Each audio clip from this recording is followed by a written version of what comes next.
Chapter 66, A Nuclear Family, 1950s. Lou Arcos H., short for Lucille Goodman, a woman with a nice shape who lived on Bear Creek, often whispered between brothers at the sight of attraction, "Lou!" The era of the Cold War had begun in 1947. It was a term for the conflict between superpower nations in which each tried to outdo the other using propaganda, military equipment advancements, and the race for space dominance. It was psychological and physical displays of power to one-up the competition, which would result in a generation of technological achievements like the world had never seen before. The Cold War caused decades of isolation and secrets of the perceived enemies, primarily U.S. and Soviet Union. The doomsday clock was introduced in June of 1947. Baby boomers were born and grew up in an environment of fear of a nuclear war. Senator Joseph McCarthy began an investigation of Americans who might be communists. This caused what was known as the Second Red Scare, and the hunt for treason was often referred to as McCarthyism. President Truman signed the National Security Act of 1947, creating the CIA, Department of Defense, Joint Chiefs of Staff, and the National Security Council. Additionally, creating the U.S. Air Force, National Security Council, the Department of War, Department of Army, and Department of Defense. While this era caused much fear of yet a bigger war, it resulted in some of the most peaceful times in which no major wars between world powers occurred. Other wars and conflicts would account for only one-third of the combat deaths suffered from WOE. The military buildup in peaceful times helped to create much of the prosperity that followed. The atomic age of the 40s brought the advent of computers, jet aircraft, rockets, UFOs, microwave, and Velcro. President Harry Truman gave the nation its first televised White House address, as an estimated 250,000 homes now had a black-and-white television in 1947. Then, in June of 1950, the United States entered the Korean War, which lasted for 3 years. Roy Alexander Harness was 21 years old when he enlisted with the 937th Artillery Battalion of the Army National Guard. In Korea, the 937th fired 400 combat rounds and suffered 13 killed in action and 156 wounded in action. Roy was given the task of typing up orders from the command. Thereafter, he used a typewriter to write many notes and labels throughout his lifetime. Roy attained the rank of Master Sergeant, and the 937th was deactivated in November 1954. In 1951, the Prairie View Baptist Church bought 2 lots on East Prospect in Harrison for $900. Earl and Emily Harness placed a lien on their farm to finance the new location and building. In November of 1951, the new church location, now called Harrison Missionary Baptist Church, asked Brother Joe Spradlin to be pastor. Riley and Earl cut oak timber from their farm and hauled it to a nearby sawmill, where it was made into structural lumber for the church. The exterior of the building was made of cell blocks, which Riley laid and then covered with plaster. One day when Riley was up on the scaffolding, he showed some bystanders how he could stand on one leg and put his other leg behind his neck. Earl thought it was foolish of him, but he was very flexible in his legs and hips. At a later date, Riley added a baptistry to the church made with blocks and concrete. The last person to be baptized in it was Darla Harness in 1976. The church building was sold, and the congregation moved to a new building in Southern Hills. The year 1952 brought the addition of Roger Lynn Harness to Earl and Emily on February 20th. Maxine York was baptized in May of 1952 at the Parker Bridge, where many others were baptized in the past. Roy Harness asked for a letter from his home church to join a landmark missionary Baptist church in Wichita, Kansas, in November of 1952. Roy went to work in a Boeing aircraft factory. He then rejoined the Harrison Church by letter in May of 1953. Roy Harness and Maxine York were married after a church service on a Saturday night by Pastor Joe Spradlin on May 2, 1953. In June of 1953, Ellen Horton Firestone Turney joined the church by statement. I assume she had been a member on Bear Creek, and Giles Turney, and she now lived in Harrison. Clifford Harness got a job working in a radiator shop on the corner of Stevenson and Sycamore in Harrison. It was located across Sycamore from Oberman's garment factory. He later bought the radiator business and operated it for many years to follow. Clee moved his family to a house on Vine Road next to his grandpa Giles Turney. Danny Ray Harness walked across the valley and up through the field that is now Maplewood Cemetery to attend Eagle Heights School. Later, Clee moved to the Cobblestone Rock House up Harness Road near the corner of Tommy Street. He would sell that place to his father Riley Harness in the late 50s and build a rock house on Highway 7 next to his brother Troy. Mary Horton Harness had a brother named L.J. Horton. He and his wife Marguerite Ruff moved to Harrison and joined the church in September 1953. L.J. was a preacher and carpenter by trade. The town of Harrison was home to a nice armory located at 411 South Pine, Camp Jack today. The armory was built in the early 1940s and was home for the National Guard. The building was also used by the community for several types of functions. In the early 1950s, a citywide crusade was conducted with an evangelist who was Pentecostal and drew large crowds to the meetings. It was announced that on a particular evening, a healing service would take place. It so happened that it was on a night after attending their church, and the Harness men decided to stop at the armory and witness the spectacle. The evangelist had the mayor of Harrison's daughter on stage who was unable to talk. After some time of prayer over her, she was put in front of a microphone and asked to speak. She was able to say a few very simple words which were slurred. The evangelist then called upon the crowd to praise God for this miracle.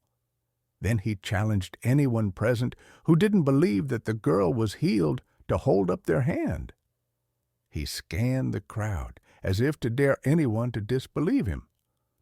Earl Harness later said that none of his brothers nor he believed she was any different than before, but wouldn't oppose the challenge. However, Riley put his hand up. The evangelist motioned for Riley to come to the platform. He went forward and stood next to the minister, who asked him why he didn't believe this miracle. Riley was missing his index finger from a saw accident on his right hand. He thrust his stubbed hand at the man and said, "Put this finger back on and I'll believe you can heal." Upon this return challenge, the evangelist muttered, "You ignoramus fool." Riley instinctively drew the stubbed hand into a fist as if he might strike the man for his insult. Riley was not a fighter, but he could have a temper, and it was about to boil. Rushing to the podium, Earl, Clifford, Perry, and Troy got between the evangelist and Riley and peacefully walked their dad off and out of the building. Earl later said that he thought some men on stage had plans to rough up Riley for his challenge to see a miracle. While I admire Grandpa for his honesty and boldness to challenge deception, he failed to respond to the insult with gentleness. James Riley, Jr. transferred from Bellefonte High School to Harrison when his folks moved to Prairie View. When he was a senior, he was asked to drive the school bus route to his home. Previously, Troy Lee Ruff, Garland and Thelma Ruff's son, drove the school bus as a high schooler. Troy Lee was friends with Kenny Vale Harness. James R. was paid $1 a day for driving the bus. However, he threatened to quit and was offered a small pay raise. After graduating in 1951, James R. took a job doing delivery for New Way cleaners in town. The experience of bus driving gave him the training needed for his first job. He was tall, handsome, and friendly, and folks enjoyed having their cleaning brought to their doorsteps. While living at home on Prairie View with his folks, James R. was a big help to his father on the farm. Chores were a daily responsibility, and his older brother Earl often had him helping him with his farming and dairy. Then, in 1953, he was drafted into the military and sent to Fort Bliss in El Paso, Texas. After basics, he was assigned to Camp Gordon in Augusta, Georgia, to military police training. From there, he was sent to Japan for peacetime operations. After the surrender of Japan at the end of Waidahost, the 1st Cavalry had led occupational forces into Japan. The Japanese army was demilitarized in the following years, and the tension between Japanese and Americans eased. Years of reconstruction were necessary from the thousands of air raids over the island. By the time James R. arrived there, a former enemy was becoming a Western ally, accepting American culture with economic growth taking place. Using a camera he purchased, James enjoyed photographing Japan and writing about the sights he saw. After 2 years in Japan, James R. was discharged from the Army in 1956. He had met Barbara Jean Edmondson prior to entering the service. They wrote to each other while he was stationed in Japan as a military policeman. Upon returning home, he married Barbara on September 21, 1957. The couple was married at the Harrison Missionary Baptist Church by the pastor, George Boyd. James R. drove a new blue and white 1956 Chevy with a Continental kit. It was sporty, and he kept it clean and shiny. James R. took a job working at Cooper Shoes on the east side of the square with his brothers Perry and Roy until about 4 years later. With the opening of Family Shoes on the west side of the square, he became the manager when shortly thereafter the floodwaters of 1961 entered the store with minimal damage, but it destroyed Perry's Shoe Center, located on the southwest side of the square, where Pat Salmon was the manager. James and Barbara's first home was an apartment in town, and then they moved to a house near the junction of Highway 62, Main Street today, and Union Road. When I was preschool age, I'd ask my dad to drop me off to stay with Aunt Barbara. In some ways, I felt like I was her first child. I'd beg to sit by her and James during preaching time at church, and James R. would draw me a cowboy or horse with a pen on a scratch pad that he carried with him. James was an artist from his early childhood and loved to do art in his free time.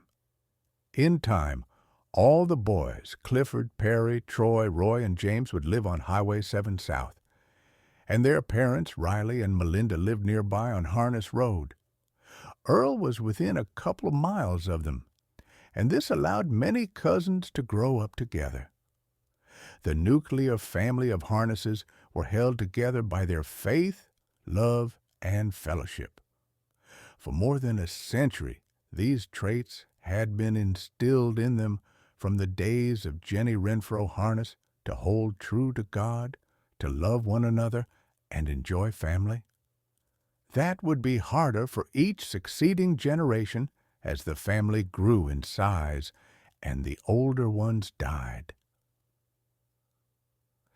In the 1950s, the following children were born: Earl and Emily Harness, Roger Lynn, February 20th, 1952, Melvin Lewis, January 23rd, 1954. Troy and Barbara Harness, Stephen Craig, December 9th, 1952, Danielle, March 30th, 1955, Brian Mitchell, December 3rd, 1959, Perry and Jane Harness, Becky Lynn, July 19th, 1956, Ricky Dean, July 18th, 1956.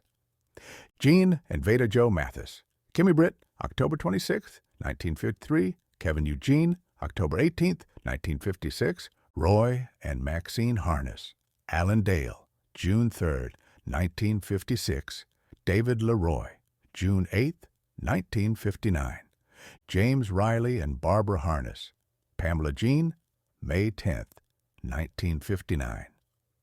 By the end of the decade, Riley had reduced his farming to a minimum and was helping Troy at a mattress shop. Earl was operating a modern grade A dairy with registered Guernsey cows. Clifford was owner of Harrison Radiator Shop. Troy was owner of Sanitary Mattress Shop. Perry was owner of Cooper, Family, and Perry Shoe Stores. Veda Jo moved to St. Louis. Roy was a manager of Cooper Shoes. Reva was living at home with her parents. James R. was manager of Family Shoes. Reflection. Each generation of people live out their time and pass their genes and attributes to the next ancestors. The stories of faith, courage, mistakes, victory, and fun all need to be passed down for future posterity to know on whose shoulders they stand. Some call it our roots, and that is fitting as we find grounding in our past. We need voices from the grave at times.